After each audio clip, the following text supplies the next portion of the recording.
Good evening. My goodness, we are reading The Giver.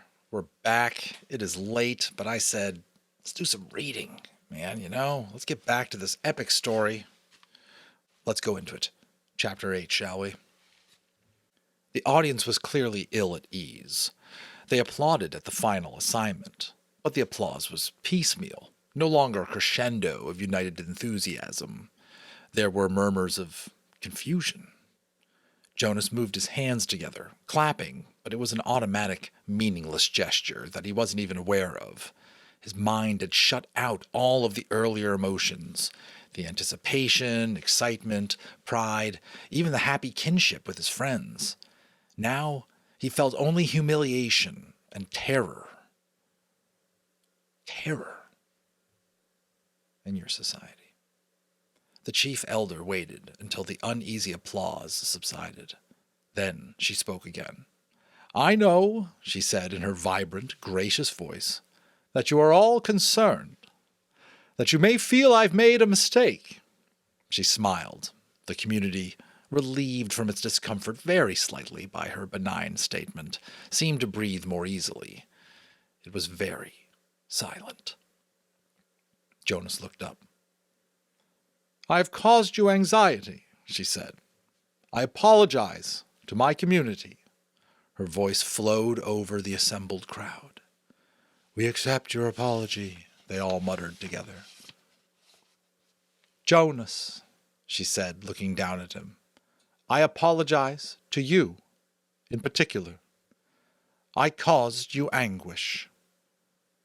"I accept your apology," Jonas replied shakily.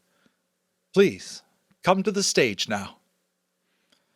Earlier that day, dressing in his own dwelling, he had practiced the kind of jaunty, self-assured walk that he hoped he would make to the stage when his turn came.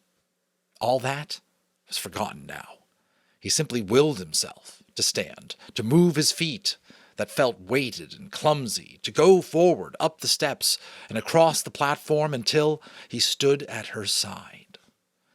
Reassuringly, she placed her arm across his tense shoulders. "Jonas has not been assigned," she informed the crowd, and his heart sank.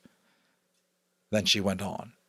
"Jonas has been selected." He blinked. What did that mean? He felt a collective questioning stir from the audience. They, too, were puzzled.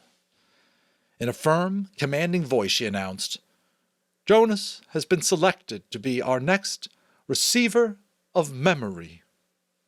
Then he heard the gasp, the sudden intake of breath, drawn sharply in astonishment by each of the seated citizens. He saw their faces, their eyes widened in awe. And still, he did not understand. "Such a selection is very, very rare," the chief elder told the audience. "Our community has only one receiver. It is he who trains his successor. We have had our current receiver for a very long time," she went on. Jonas followed her eyes and saw that she was looking at one of the elders. The committee of elders was sitting together in a group, and the chief elder's eyes were now on the one who sat in the midst but seemed oddly separate from them. It was a man Jonas had never noticed before, a bearded man with pale eyes. He was watching Jonas intently. "We failed in our last selection," the chief elder said solemnly. "It was 10 years ago, when Jonas was just a toddler. I will not dwell on the experience because it causes us all terrible discomfort." Jonas didn't know what she was referring to, but he could sense the discomfort of the audience. They shifted uneasily in their seats. "We have not been hasty this time," she continued. "We could not afford another failure. Sometimes," she went on, speaking now in a lighter tone, relaxing the tension in the auditorium, "we are not entirely certain about the assignments, even after the most painstaking observations. Sometimes we worry that one assigned might not develop through training every attribute necessary. 11s are still children, after all. What we observe is playfulness and patience. The requirements to become nurturer could, with maturity, be revealed as simply foolishness and indolence. So we continue to observe during training and to modify behavior when necessary. But the receiver in training cannot be observed, cannot be modified. That is stated quite clearly in the rules. He is to be alone, apart, while he is prepared by the current receiver for the job, which is the most honored in our community. Alone, apart. Jonas listened with increasing unease. Therefore, the selection must be sound. It must be a unanimous choice of the committee. They can have no doubts, however fleeting. If, during the process, an elder reports a dream of uncertainty, that dream has the power to set a candidate aside instantly.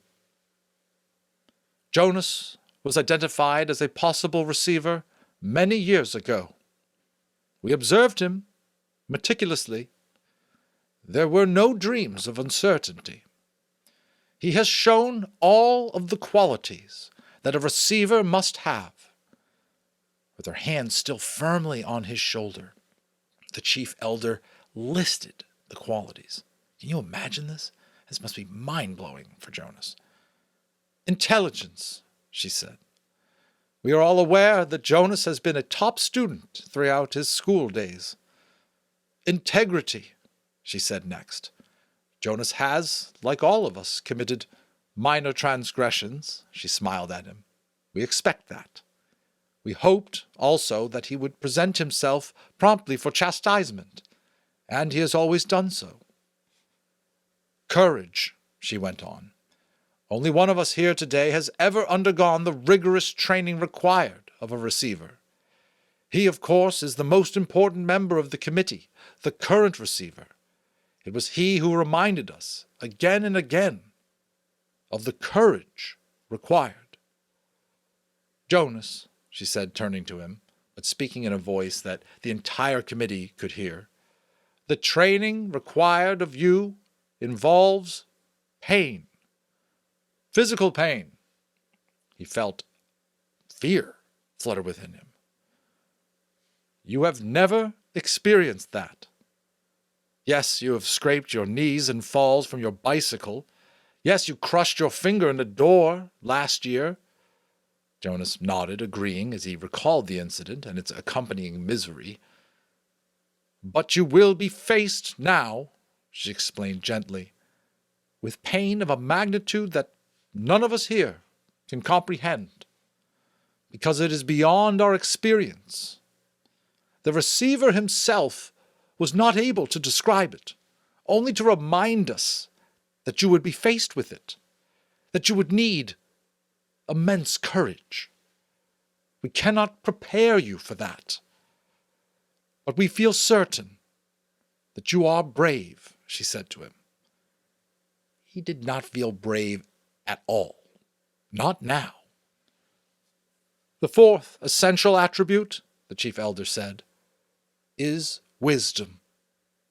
Jonas has not yet acquired that.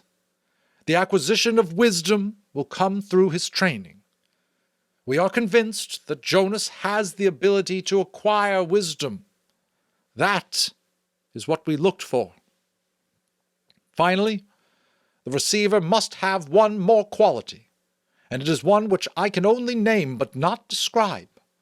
I do not understand it. You members of the community will not understand it either. Perhaps Jonas will, because the current receiver has told us that Jonas already has this quality. He calls it the capacity to see beyond. Those are all capitalized. The chief elder looked at Jonas with a question in her eyes. The audience watched him too. They were silent. For a moment he froze, consumed with despair. He didn't have it, the whatever she had said. He didn't know what it was. Now was the moment when he would have to confess, to say, "No, I don't. I can't," and throw himself on their mercy, ask for forgiveness, to explain that he had been wrongly chosen, that he was not the right one at all. But when he looked across the crowd, the sea of faces, the thing happened again. The thing that had happened with the apple. They changed. Change is italicized. We're at the bottom of page 63 in my book. He blinked, and it was gone. His shoulders straightened slightly. Briefly, he felt a tiny sliver of sureness for the first time. She was still watching him. They all were. "I think it's true," he told the chief elder and the community. I don't understand it yet. I don't know what it is. But sometimes I see something, and maybe it's beyond." She took her arm from his shoulders. "Jonas," she said, speaking not to him alone, but to the entire community of which he was part, "you will be trained to be our next receiver of memory. We thank you for your childhood." Then she turned and left the stage, left him there, alone, standing and facing the crowd, which began spontaneously the collective murmur of his name. "Jonas." It was a whisper at first, hushed, barely audible. "Jonas, Jonas." Then louder, faster. "Jonas, Jonas, Jonas." With the chant, Jonas knew the community was accepting him and his new role, giving him life the way they had given it to the new child Caleb. His heart swelled with gratitude and pride. But at the same time, he was filled with fear. He did not know what the selection meant. He did not know what he was to become, or what would become of him. Woo! Chapter 8, folks. Holy moly. Talk about going from "I'm a total outcast, I've done something wrong, I'm about to be seriously punished," to "I've been given this huge honor, but this honor involves unbelievable, unimaginable pain, and yet the entire community is lifting me up for it." Like, I just can't imagine just the roller coaster of experiencing that. But that's why you'll love it. So Lois Lowry giving us the good stuff. So thanks for tuning in, for the support. I love hearing the comments and stuff like that. Let me know what you thought of the chapter, of the voices, stuff like that. Always appreciate that, and we will keep this going to the very end. Thanks for watching, and we'll see you on the next one.